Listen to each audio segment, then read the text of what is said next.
बिस्मिल्लाहिर्रहमानिर्रहीम, अस्सलाम वालेकुम। मैं हूं मुबशर हसन, आपका बायोलॉजी का टीचर। आज हमने क्लास 10th के अंदर चैप्टर 3 को स्टार्ट करना है।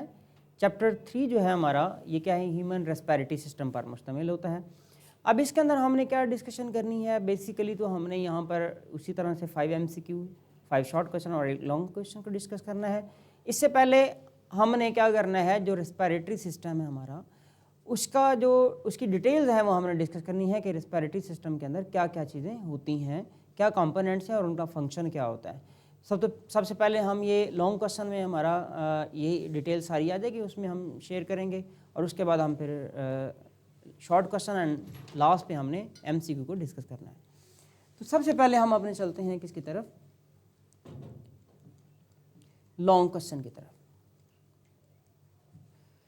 लॉन्ग क्वेश्चन में क्या है जी, explain the structure and function of human respiratory system. Human respiratory system का स्ट्रक्चर भी हमने बताना है और इसके फंक्शन भी बताने हैं। जब हम ये स्टडी करेंगे, उम्मीद है कि हमारे तमाम शॉर्ट क्वेश्चन और MCQ इसके हवाले से कंप्लीट हो जाएंगे। अच्छा, इसमें हम देखते हैं जी, नंबर फर्स्ट पर एयर पैसेज वे। जो हमारा ह्यूमन रेस्पिरेटरी सिस्टम होता है, ये बेसिकली एयर पैसेज वे होता है। एयर पैसेज वे के अंदर क्या क्या चीज़ें हैं वो हम देखते हैं। The air passage way consist of parts through which the outside air comes in the lungs, यानी कि बाहर से एयर जो लंग्स में पहुंचनी है, किस किस वे से गुजर के जानी है और उसका क्या रोल है, ये सारी डिटेल इसके अंदर आ जाती हैं। किसके लिए? Exchange of gases. अब एक्सचेंज ऑफ गैसेस कहाँ होनी है? ये लंग्स के अंदर होती है।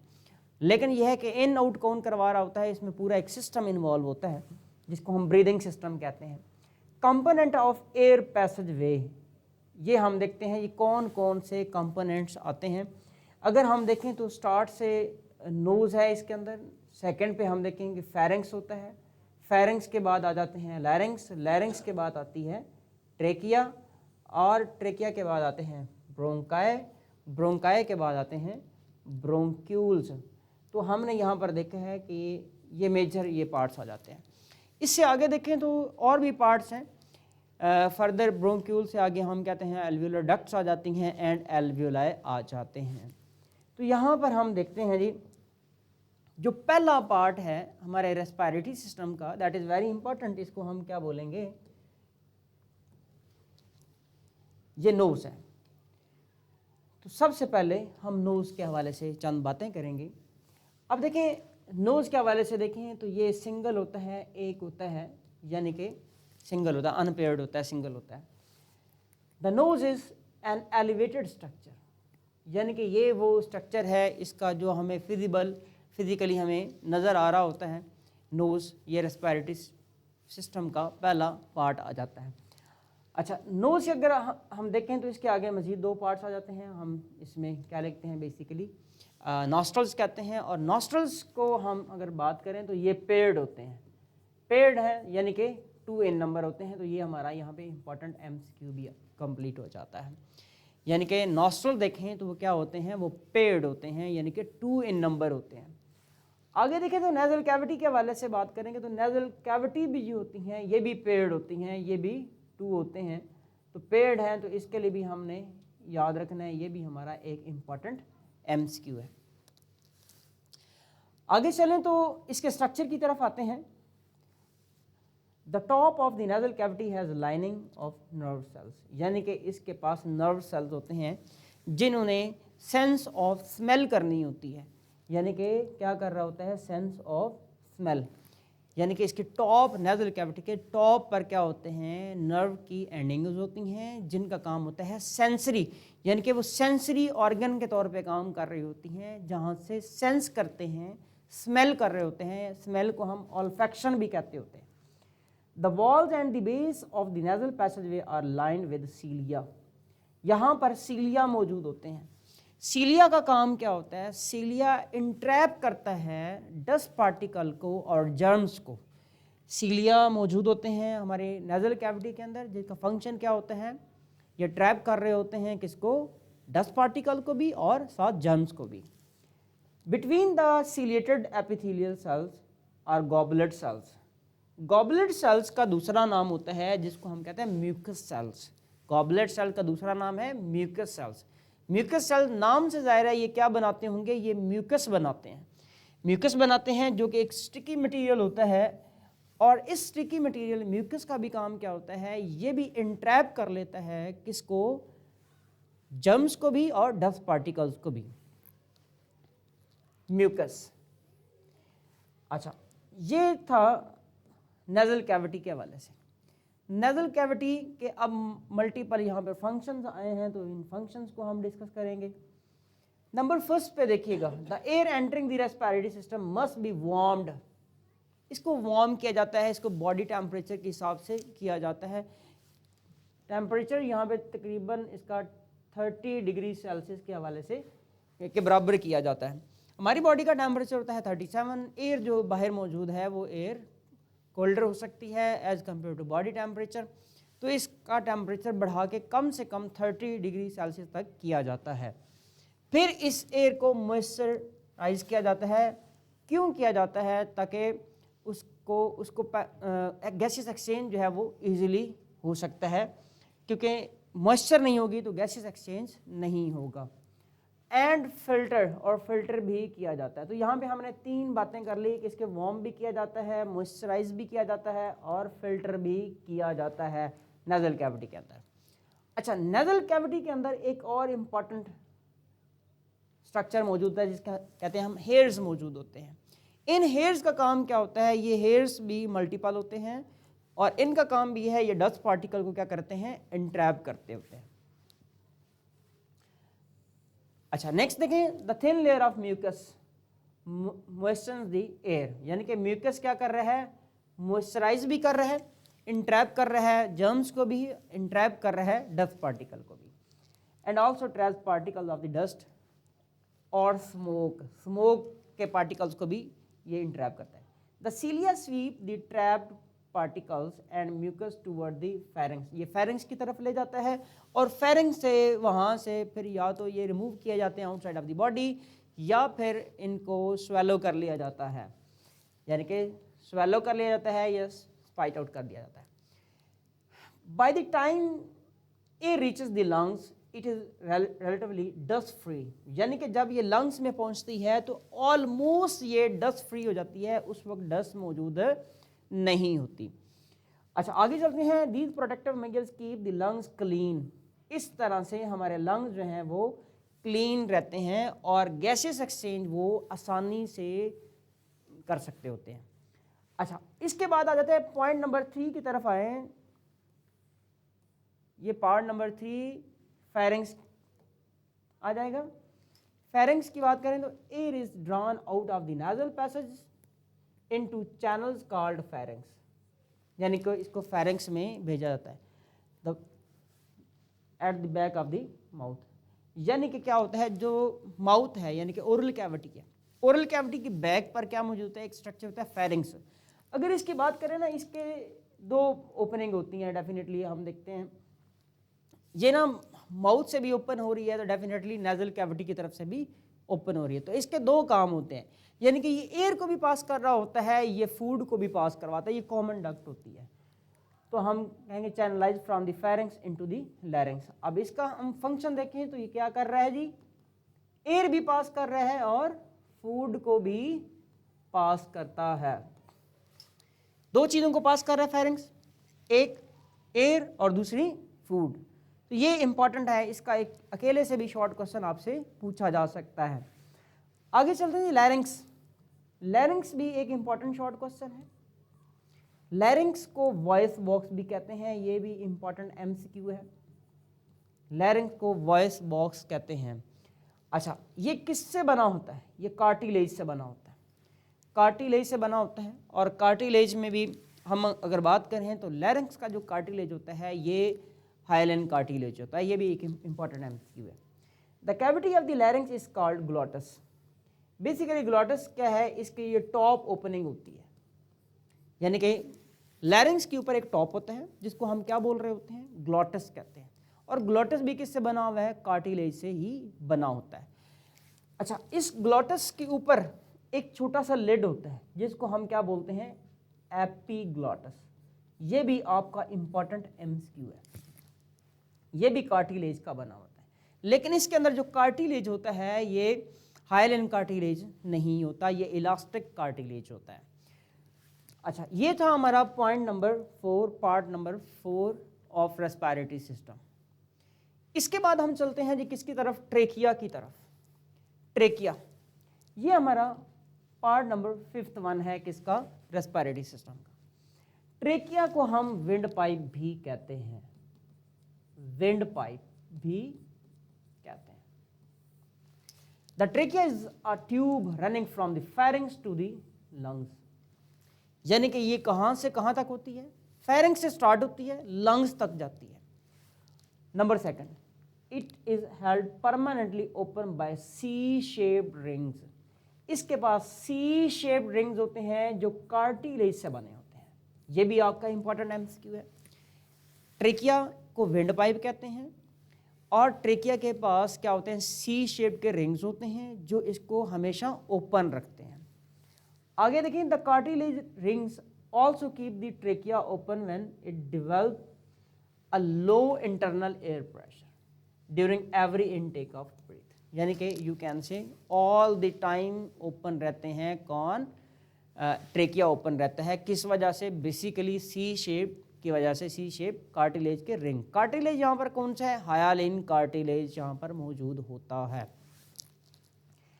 इस स्ट्रक्चर में अगर हम देखें तो लास्ट पे हम ब्रोंकाई डिस्कस करते हैं। ब्रोंकाई में क्या होता है, the trachea divide into 2 bronchi, एक राइट होता है और एक लेफ्ट ब्रोंकस होता है। ब्रोंकाई होता है प्लूरल और ब्रोंकस है इसका सिंगुलर, राइट और लेफ्ट होते हैं। अच्छा, अब हम राइट के हवाले से बात करें, उसका डायामीटर ज़रा बड़ा होता है और जो लेफ्ट वाला है इसका डायामीटर ज़रा स्मॉल होता है। 2 ब्रोंकाई, प्लूरल ब्रोंकस। यहाँ पर ब्रोंकाई जो है ये हमारे पास प्लूरल है और ब्रोंकस जो है ये बेसिकली ये सिंगुलर है। The one leading to each lung, चूंकि 2 ब्रोंकाई होते हैं, दोनों ब्रोंकाई यानी कि राइट ब्रोंकस जो होता है वो राइट लंग में जा रहा है, इसी तरह जो लेफ्ट ब्रोंकस होता है वो लेफ्ट लंग के अंदर जा रहा है। हमने बात की है कि जो राइट ब्रोंकस होता है इसका डायामीटर ज़्यादा होता है। तो ये हमारे पास स्ट्रक्चर के हवाले से देखें तो ब्रोंकाई हैव इर्रेगुलरली शेप्ड प्लेट्स। अब ब्रोंकाई की बेसिकली मल्टीपल टाइप्स होती हैं। प्राइमरी ब्रोंकाई होते हैं, फिर सेकेंडरी होते हैं, देन टर्शरी होते हैं। तो यहाँ पे हमारी जो बुक के अंदर मेंशन किया गया, इसके पास इर्रेगुलर शेप प्लेट्स होती हैं जो कि कार्टिलेज की बनती हैं, लेकिन जो प्राइमरी ब्रोंकाई होते हैं बेसिकली उनके अंदर भी सी शेप के रिंग्स ही होते हैं। लेकिन नॉर्मली हम जनरल जब बात कर रहे होंगे तो हम ये कहेंगे इनके पास सी शेप्ड के क्या होते हैं, प्लेट्स होती हैं जो कार्टिलेज की बनी होती हैं, जो इसको क्या करती हैं, परमानेंटली ओपन रखती हैं। जहाँ पे ब्रोंकाई ख़त्म होते हैं उससे नेक्स्ट जो ट्यूब स्टार्ट होती है उस ट्यूब को हम क्या बोलते हैं, उसको हम ब्रोंक्यूल कहते हैं। अब ब्रोंक्यूल का जो डायामीटर होता है ये ब्रोंकाई से कम होता है।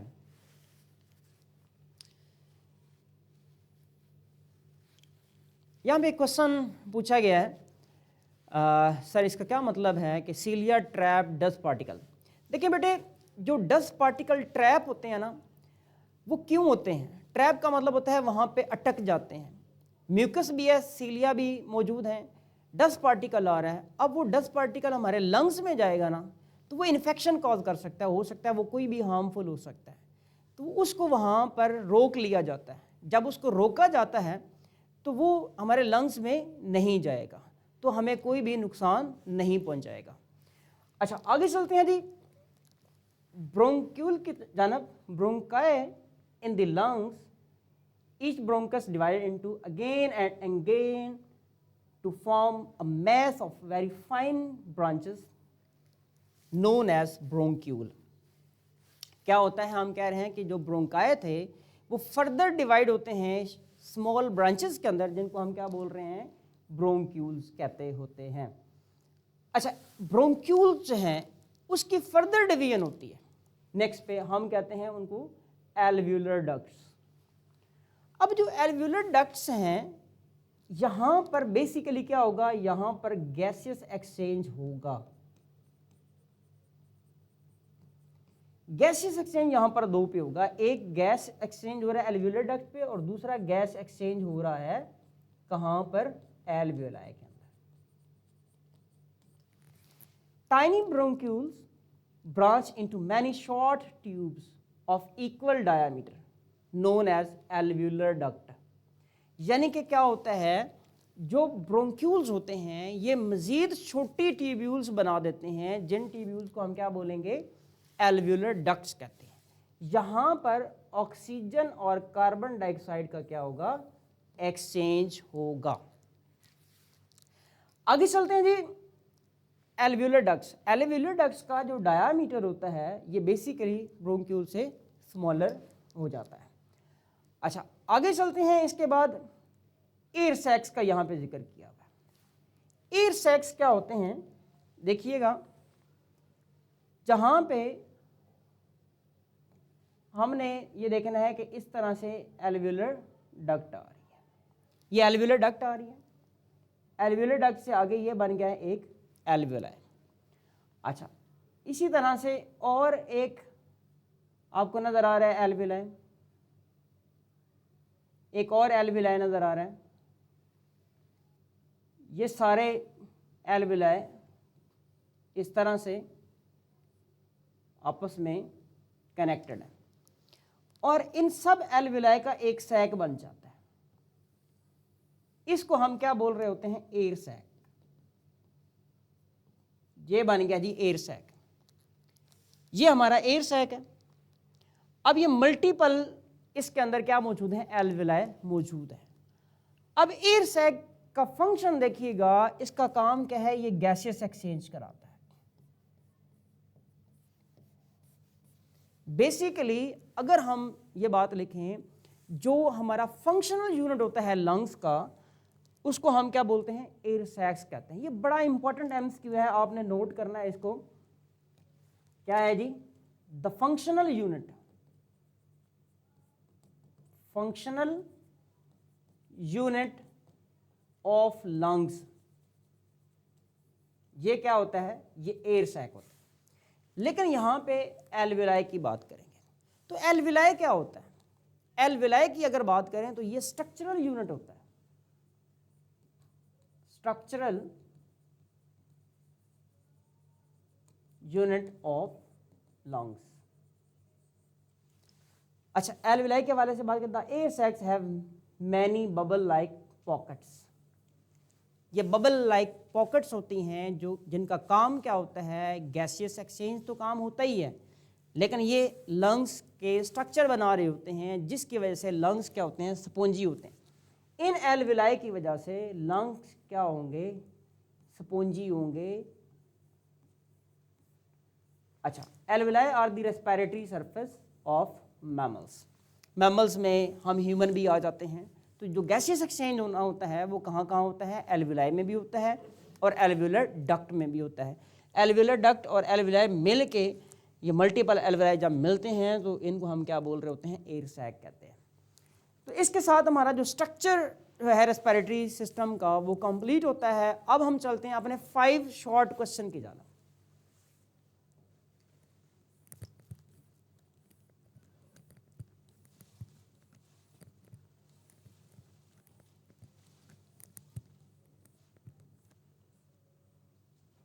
फाइव शॉर्ट क्वेश्चन में से जो हमारा पहला शॉर्ट क्वेश्चन है वो किस पर है, डिफाइन एयर पैसेज वे पर। एयर पैसेज वे के हवाले से हमने लॉन्ग क्वेश्चन के अंदर डिस्कशन की है, आए उसी बात को डिस्कस करते हैं। Air passage way consist of the parts through which the outside air comes in the lungs. यानी कि ये वो पैसेज वे होता है जिसमें बाहर से एयर हमारी बॉडी के अंदर, हमारे लंग्स के अंदर आती है। अच्छा, और उसके बाद क्या हो गया, एक्सचेंज ऑफ गैसेस होता है। कहाँ पर होना है, ये लंग्स के अंदर होता है। फिर हमने पार्ट्स देखे थे, पार्ट्स में सबसे पहले नोज की बात कर रहे थे, तो नोज में नोज, नॉस्ट्रल्स भी आ जाते हैं। नोज के अंदर दो पार्ट्स थे, एक नॉस्ट्रल थे और दूसरा नेजल कैविटीज थी। अच्छा, इंटरनल नॉस्ट्रल आ जाते हैं, फेरेंक्स है, लैरिंक्स है, ट्रेकिया है, bronchi, bronchioles, alveolar duct and alveoli. इन सारे पार्ट्स को हमने अच्छे तरीके से डिस्कस कर लिया है, ये कौन सा पार्ट कहाँ पर मौजूद होता है और उसका फंक्शन क्या होता है। तो ये इस क्वेश्चन के 2 पार्ट्स थे। इस क्वेश्चन के 2 पार्ट्स हैं, 1.5 और 1.5 मार्क्स होते हैं। अगर इसकी डेफिनेशन लिखेंगे तो आपको 1.5 मार्क्स मिलेंगे। इसी तरह नेक्स्ट इसके पार्ट्स लिख देंगे तो आपको 1.5 मार्क्स मिलेंगे। अगर एक पार्ट लिखेंगे तो यानी कि आपको क्वेश्चन के हाफ मार्क्स मिलते हैं, और अगर मुकम्मल ये दोनों पार्ट्स लिखेंगे तो आपको इसके 3 मार्क्स कंफर्म मिल जाएंगे। चलते हैं जी सेकंड क्वेश्चन की तरफ। Define bronchi and bronchiole. अब ये पार्ट भी हमने डिस्कस कर लिया है, ब्रोंकाई क्या है और ब्रोंक्यूल क्या है। अब देखिए इस क्वेश्चन के भी 2 पार्ट्स आपको नजर आ रहे हैं, 1.5 प्लस 1.5 इनके मार्क्स होंगे, और ये इसका मतलब है इस क्वेश्चन के 2 रूब्रिक्स है आपके पास। पहले में हम ब्रोंकाई की बात करेंगे। हमने कहा bronchi divided, the trachea is divided into 2 bronchi, जिसमें हमने कहा ब्रोंकाई जो है वो प्लूरल है और इसका ब्रोंकस जो है ये क्या होता है, सिंगुलर होता है, the one leading to each lung. यानी कि 2 होते हैं, एक राइट होता है और एक लेफ्ट होता है। राइट वाला ब्रोंकस जो है राइट लंग में जा रहा है, लेफ्ट वाला ब्रोंकस जो है वो लेफ्ट लंग के अंदर जा रहा होता है। आगे चलते हैं। Bronchi have irregularly shaped plates. Irregular plates होती हैं जो कि कार्टिलेज की बनी होती हैं, जो इसको क्या करती हैं, परमानेंटली ओपन रखती हैं। ये किसकी बात कर ली हमने, ब्रोंकाई की बात कर ली। आगे चलें, इसका दूसरा पार्ट ब्रोंक्यूल क्या वाला से।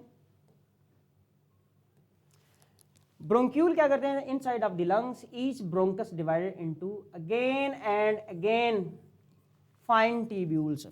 इन फाइन ट्यूब्यूल्स को हम क्या बोलेंगे, ब्रोंक्यूल्स कहेंगे। ये कहाँ से निकल रही हैं, ये ब्रोंकाई से निकल रही होती हैं। अच्छा, ब्रोंक्यूल्स आगे डिवाइड होती हैं तो क्या बन रहा था, एल्वुलर डक्ट्स बनती हैं। एल्वुलर डक्ट्स आगे क्या बना रहे होते हैं, एल्वुलाई बना रहे होते हैं। अच्छा, explain the function of lungs. अब लंग्स के फंक्शन बताने हैं। अब हमारे पास ये क्वेश्चन डेफिनेटली कितने मार्क्स का है, 3 मार्क्स का है। तो इसके अंदर भी हमने कम से कम 3 पॉइंट्स लिखने हैं, और ये मिनिमम है। आप इसके अंदर 5 to 6 पॉइंट्स मेंशन कर सकते हैं, लिख सकते हैं। तो आपने कम से कम 3 पॉइंट लिखने हैं, जो कि सबसे लोएस्ट कैटेगरी होती है। अच्छा, नंबर फर्स्ट पे चलते हैं। तो इसका फंक्शन हम देखें, inner surface of the alveoli has moisture. इसके पास क्या होती है, मॉइस्चर होती है, नमी होती है। नमी होना ये रेस्पिरेटरी सरफेस की सबसे बड़ी खूबी होती है। यहाँ पे नमी होना ज़रूरी है। अगर नमी नहीं है, मॉइस्चर नहीं है, तो वो गैस एक्सचेंज पॉसिबल नहीं होता। आगे चलें, यहाँ पर एक और अहम इम्पॉर्टेंट बात यहाँ पर क्या होती है जी, ब्लड कैपिलरीज का होना ज़रूरी होता है। ब्लड कैपिलरीज का होना ज़रूरी होता है ताकि गैसियस एक्सचेंज कर सकें। यानी कि मॉइस्चर भी है, साथ ब्लड कैपिलरीज भी हैं। अच्छा, फिर है carbon dioxide diffuse into opposite direction. अब इसमें क्या होता है, अगर देखें कि लंग्स के अंदर यहाँ पे ब्लड वेसल है जिसके पास ब्लड होता है, और लंग्स की हम बात करें, 2 चीज़ें हैं। तो यहाँ पर देखें तो ब्लड के पास है कार्बन डाइऑक्साइड, लंग के पास है ऑक्सीजन। अब ऑक्सीजन ब्लड में जाएगी और कार्बन डाइऑक्साइड है किस में जाएगी, वो लंग्स में जाएगी। तो यानी कि कार्बन डाइऑक्साइड और लंग्स में ऑक्सीजन का जो होता है ये एक्सचेंज होता है, वो ये अपोजिट साइड पर होता है। अच्छा, आगे चलते हैं जी।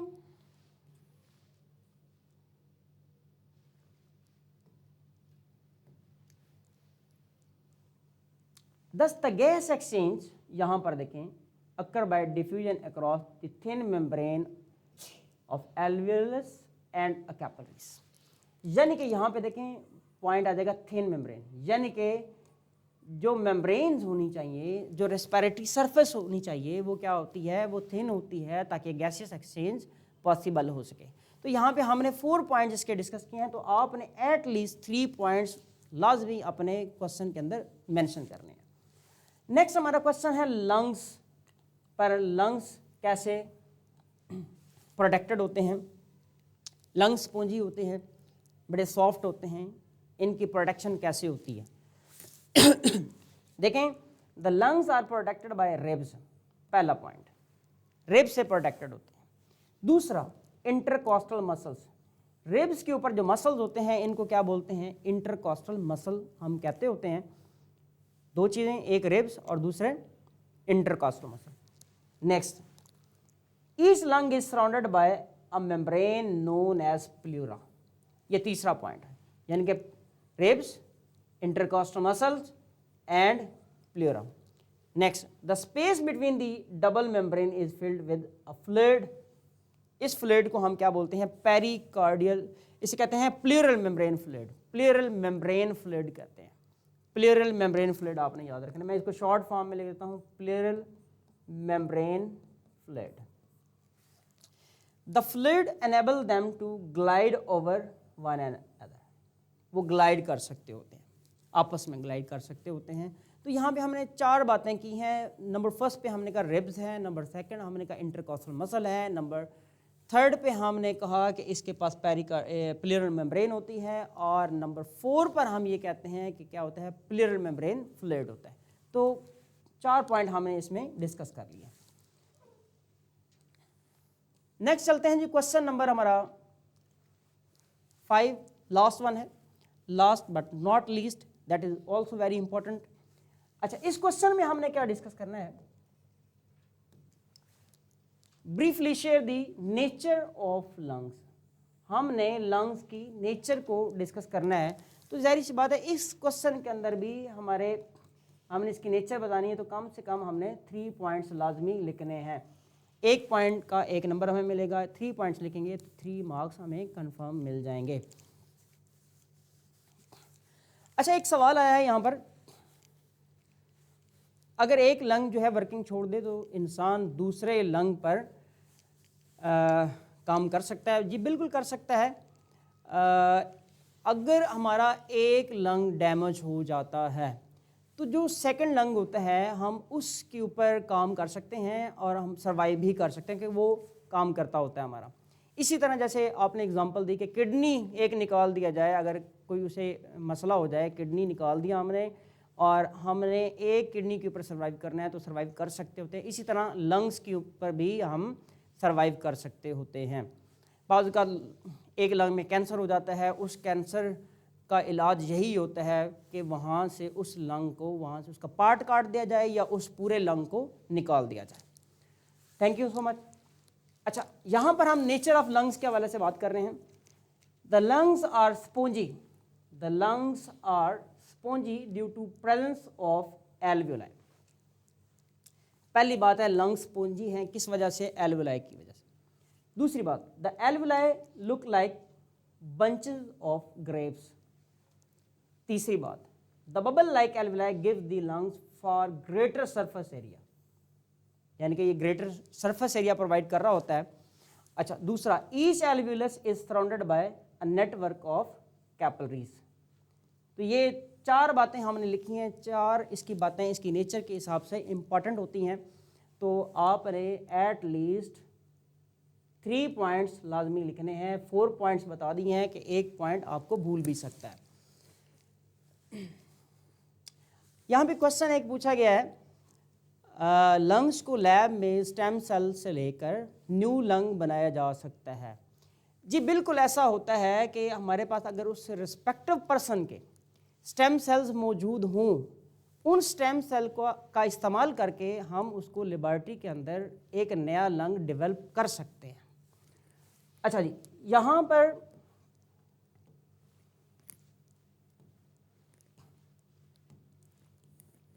चलें तो अब हम अपने MCQ की तरफ आते हैं।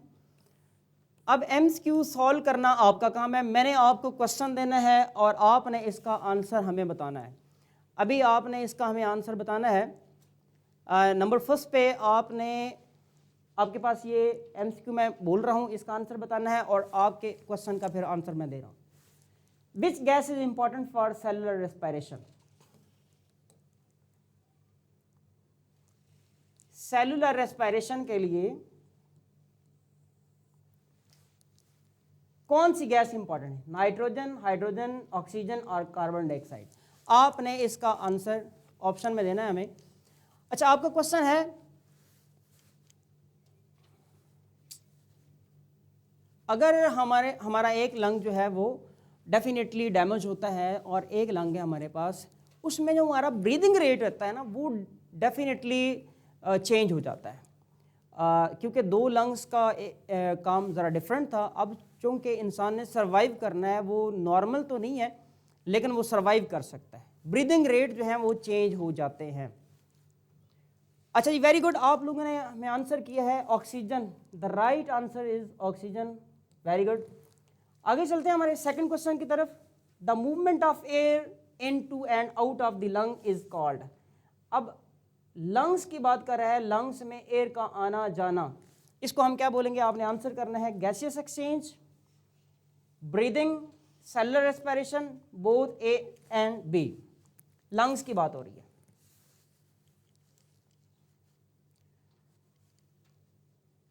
Gaseous exchange, breathing, cellular respiration, both A and B. अच्छा, इसमें देखें जी, ब्रीदिंग वेरी इंपॉर्टेंट, बिल्कुल ठीक आपने बोला है कि ब्रीदिंग जो है वो अगर ह्यूमंस की बात करें, लंग्स के हवाले से बात करें तो उसको स्पेसिफिकली हम ब्रीदिंग कहते हैं। लेकिन अगर हम उसको जनरल नाम लें तो गैसियस एक्सचेंज भी हम उसको कह सकते हैं, लेकिन चूंकि उसने लंग्स की बात की है तो स्पेसिफिकली हम किसकी तरफ आएंगे? ब्रीदिंग की तरफ। दोनों ठीक हो सकते हैं लेकिन लंग्स की जब बात कर रहे हैं तो स्पेसिफाई हम इसमें कर रहे होते हैं। आगे चलते हैं जी हम अपने क्वेश्चन की तरफ। क्वेश्चन नंबर 3 है, इसका आंसर आपने हमें बताना है। From nasal cavity the air goes. Nasal cavity से एयर कहाँ जाती है जी?